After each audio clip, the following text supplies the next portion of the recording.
Hello, my name's Dan and welcome to Life on the Bench. This is a time where I'm able to reflect on life and where we're at in life as a nation, as a people. And this is sort of a reboot for me. Last week I did a short video, our initial video on Life on the Bench, and I talked about how opinions matter, and they do matter.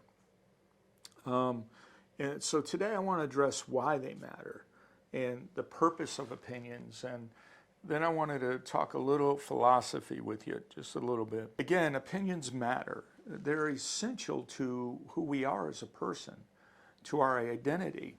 They express our personal values, our beliefs, and our experiences. They express who we are and what we care about. So opinions matter. Again, in order for them to be, to have a good discussion based on opinions, basically we need to know what we believe. If we don't, in a few minutes, I'm going to talk about someone who kind of straddles the fence philosophically about what they believe. And we'll talk about that in just a few minutes. But we need to know what we believe. We need to know our values. A lot of us, we don't even consider our values, what we believe in, our personal values. We have lots of experiences, and sometimes we just base our opinions on our experiences, and we do so based on our beliefs and values, but we're not cognizant of that. In fact, a lot of times people don't even know what we value or what they value. So opinions matter because they express our personal values, beliefs, and experiences. It's important to know what we really know. What we really know or what we value in life. That's my point. 2, opinions drive elections, public debates, and policy making. So opinions do matter. Facts matter just as much and even more so. And if we could base our opinions, our values on original works, that's what counts. That's what's important. For instance, original work or the original work we base our American values on is an old document that's over 200 years old, and that is the Declaration of Independence and so forth. Those kind of documents, original works. So opinions drive elections, public debates, policy making. 3rd, critical opinions help us become critical thinkers. They help our growth. By sharing and challenging others and their opinions, we're able to encourage critical thinking. I remember in times past in my life, years past, talking to a good friend of mine who's now a missionary in Mongolia, who we would talk about life, talk about things that are happening, and we would share opinions. And I got a lot from him because he would challenge my opinions. He would challenge my critical thinking, and that would help me. Even today, in our discussions, we challenge each other, and it makes us even better as a people. And then also opinions drive social and cultural changes, to the negative or to the positive. But they do. They also help with relationship building.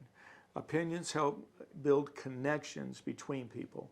Agreeing or disagreeing respectfully opens the door to dialogue and understanding. And last week I talked about how much hate we have, especially when it comes to political opinions, and how we beat each other up, and how we determine that family members are not part of our family anymore. Is that a healthy thing to do? No, it isn't. Respecting each other's opinions, agreeing to disagree, is so important. It's unhealthy to cut off family members just because of our political differences.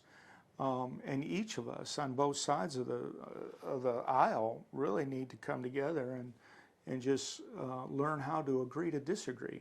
That's what's important. And if we don't know how to do that, it's really our responsibility to be able to control or regulate our emotions in that sense. And then, so opinions do matter, but facts matter just as well. And it's important to know facts. And where do we get our facts from? a lot of it comes from, or we should get our facts from original works as much as we can. Okay? So that's important. So opinions help build connections between people. And, this agreeing or disagreement opens the door for dialogue and understanding, which is very foundational to personal, professional, and political relationships. And then new ideas and opinions often start as unpopular opinions. And challenging the status quo, no matter what area, whether it's in science or in art or socially, requires people to be bold, to hold and defend views that others might initially reject. So, in short, opinions matter not because they are always right, but because they are the foundation of dialogue, freedom, and progress.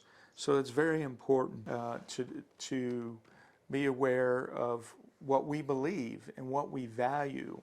If we can name our values, who gives us identity, values are part of our identity. I value freedom, not devalue, but I value freedom and freedom of speech, and that's important to me. Someone once said to me today, and he could have been quoting from philosophy or from a philosopher, but he told me the other day, he said, I am inconsistent philosophically every day. He says, I am inconsistent philosophically every day. So, in other words, he was telling me the way he thinks of the nature of knowledge, reality, and existence changes daily for him. And so he has no solid foundation. And we all need to have a solid foundation in our life. In other words, he says, it makes me dysfunctional. No. Okay. He said, it makes me dysfunctional. It makes me perceptively dysfunctional to others. In other words, he says to others, I look crazy. So it's important that we know what we believe. So this gentleman was telling me that he has no solid foundation. He keeps changing the way he thinks of his own existence and reality, and especially of knowledge. And it sounds almost like he's having an existential problem there, possibly. And this idea of existentialism is a philosophical theory that emphasizes the existence of the individual person as a free and responsible agent determining their own development through acts of the will. So my personal belief system gives me a solid foundation. Do you have a solid foundation in your life? Do you have values, or can you identify values that are important to you, i.e., let me give you some examples, i.e. family, you value friendships, you value dialogue, freedom of choice, you value whatever it may be. There's a whole list of values that you can even Google and find a list for, types of values and who you are as a person, which values define you as a person. So that's so very important. So again, this is Dan, Life on the Bench, my short weekly series about reflecting on life and about opinions that matter.